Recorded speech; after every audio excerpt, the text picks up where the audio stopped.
제가 이 책을 쓰면서 독자분들께 바라는 게 크리스찬으로서 우울한 것도 서러운데 그 우울한 것 때문에 너무 자책하시거나 그것 때문에 더 상하시지 말자. 그리고 크리스찬도 자기 자신의 마음을 좀 살피고 돌봤으면 좋겠다 하는 게 큰 주제거든요. 근데 사실 저를 위한 책이기도 한 것 같아요. 왜냐면 그걸 제일 못하는 사람을 손에 꼽으라면 저를 꼽을 수 있을 것 같아요. 저는 이제 어린 시절을 얘기를 하자면 제가 힘들다는 것 자체를 인정을 아예 안 했던 아이라고 생각하시면 될 것 같아요. 저는 태어나자마자 엄마는 일하시고 할머니가 키우셨고 그마저도 이제 두 돌도 되기 전에 갑자기 남동생하고 이사도 가게 되고 그것도 적응도 되기 전에 다시 또 서울로 올라오게 되고 그런 과정 속에서 저는 이제 마음 붙일 곳이 없었는데 그때 그 어렸던 저의 입장에서 보면 너무너무 적응하기도 힘들고 좀 속상하시기도 있었을 텐데 저는 제가 속상하다고 해버리면 우리 엄마 아빠 나쁜 사람 만든다고 생각했던 것 같아요. 특히 그 시절에 많이 했던 생각은 이거였어요. 나보다 힘든 아이들이 세상에 많다. 나보다 더 힘든 아이들도 있는데 내가 힘들다고 하는 거는 나를 사랑해 주신 하나님과 우리 부모님께 내가 잘못하는 행동이야. 그런 생각을 많이 했었던 것 같아요.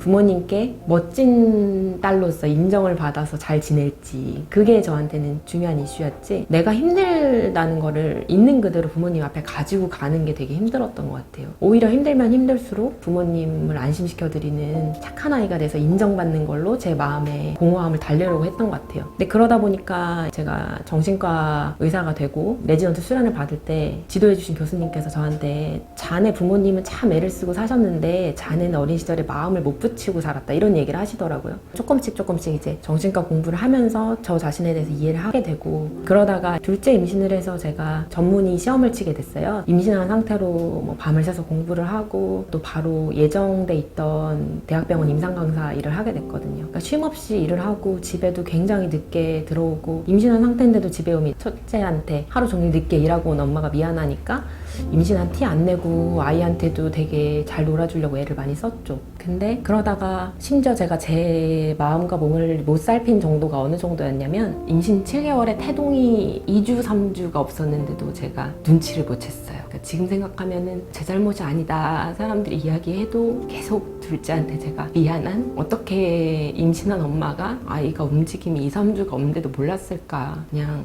제 몸과 제 마음을 살피는 게 그 정도로 제가 많이 서툴렀던 것 같아요. 그리고 힘든 이제 정말 기다림이 아니고 이제 고통만 있을 뿐인 출산 과정을 거치고 아이를 화장하고 보내고 이런 과정을 거치면서 정말 제 인생에는 다시 겪고 싶지 않았던 고통인 것 같아요. 근데 이게 누구보다 더 큰 고통, 누구보다 더 작은 고통은 분명히 아니에요. 그걸 비교하고자 하는 게 이 책의 의도가 전혀 아니거든요.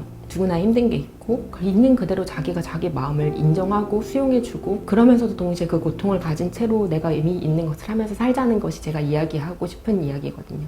저 같은 경우에는 체념이라는 과정을 통해서 수용을 배웠다? 네, 그게 더 맞는 것 같아요. 왜냐면 이미 벌어진 일이고 하나님이 생명의 주관자시라는 그 사실 앞에 그냥 철저하게 제가 받아들일 수밖에 없는 상황이 되니까 나는 여전히 애쓰고 열심히 하는 걸로만 인생을 살려고 했구나. 근데 내가 애쓰고 열심히 하는 거랑 상관없이 일어나는 정말 하나님의 주권 앞에서는 그냥 겸손하게 하나님의 섭리를 받아들이고 수용하는 것밖에 방법이 없구나. 그거를 그냥 머리가 아닌 마음으로 받아들이게 된 첫 번째 저한테는 사건이었던 것 같아요. 그게 어떻게 보면은 은혜죠.